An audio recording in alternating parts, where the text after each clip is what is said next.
사랑합니다. 성도 여러분, 5분 말씀 하루 묵상 추호로 묵상합니다. 요한일서 2장 1절과 3절 말씀 읽어드리겠습니다. 나의 자녀들아, 내가 이것을 너희에게 쓰면 너희로 죄를 범하지 않게 하려 함이라. 만일 누가 죄를 범하여도 아버지 앞에서 우리에게 대언자가 있으니 곧 의로우신 예수 그리스도시라.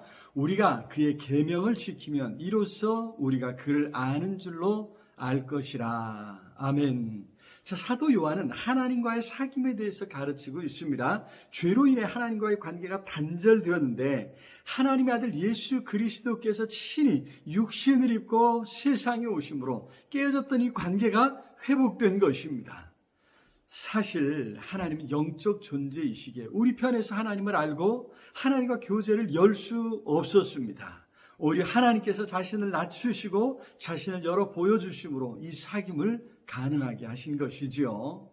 자, 그런데 하나님은 영적 존재로서 빛이십니다.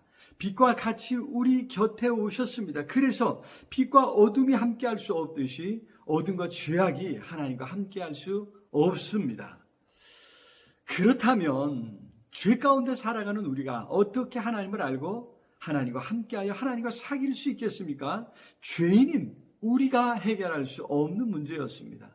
그래서 하나님께서 친히 세상에 오셔서 죄의 문제를 해결해 버리신 것입니다. 하나님의 은혜 안에 살아가게 하신 것입니다. 여기 만일 누가 죄를 범하여도 아버지 앞에서 우리에게 대언자가 있으니라고 했는데 혹 죄를 범했다면 그 문제인데 대언해 주시는 분이 계시다는 말씀입니다. 대언자라고 했는데 오늘날 변호사와 같습니다. 옛날엔 법적으로 제도적으로 오늘날과 같은 변호사가 없었지요. 누군가 유력한 사람이 나서서 대언해 주어야 변호해 줘야 했던 것입니다. 자, 우리의 죄에 대해서는 예수께서 우리의 대언자가 되어주셨습니다. 하나님의 아들이시며 의로우시다는데 예수님보다 더 좋은 대언자가 있을 수 없겠지요. 예수께서 대언자가 되어주셔서 우리를 하나님께 데리고 나아가 주셨고 하나님과 사귐, 교제를 회복시켜 주신 것입니다. 자, 그런데 사도 요한은 여기서 그것을 말하려는 것이 아닙니다. 그것은 정말 복음의 기초 중의 기초이기 때문입니다.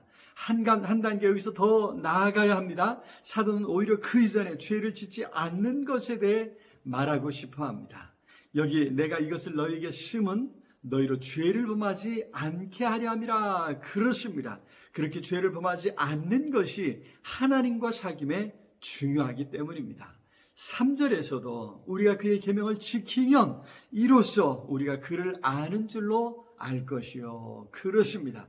계명을 지키는 사람이라야 그를 안다고 말할 수 있습니다. 하나님과 교제하는 사람은 기본적으로 그래서 계명을 지키는 사람이라는 것입니다. 사실 하나님의 말씀, 하나님의 계명은 하나님의 백성다운 삶을 규정하는 것이죠. 하나님의 자녀라면, 하나님의 백성이라면 이렇게 살아야 한다는 것입니다.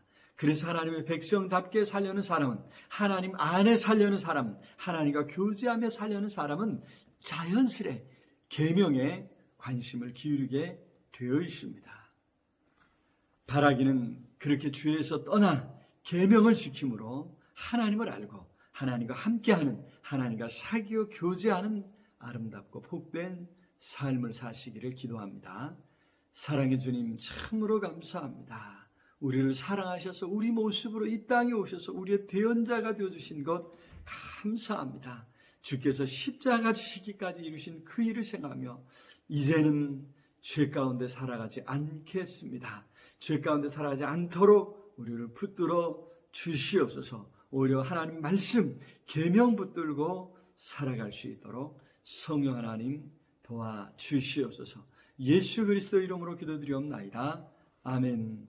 오늘도 우리 주님 안에서 승리하시길 기도합니다. 사랑합니다.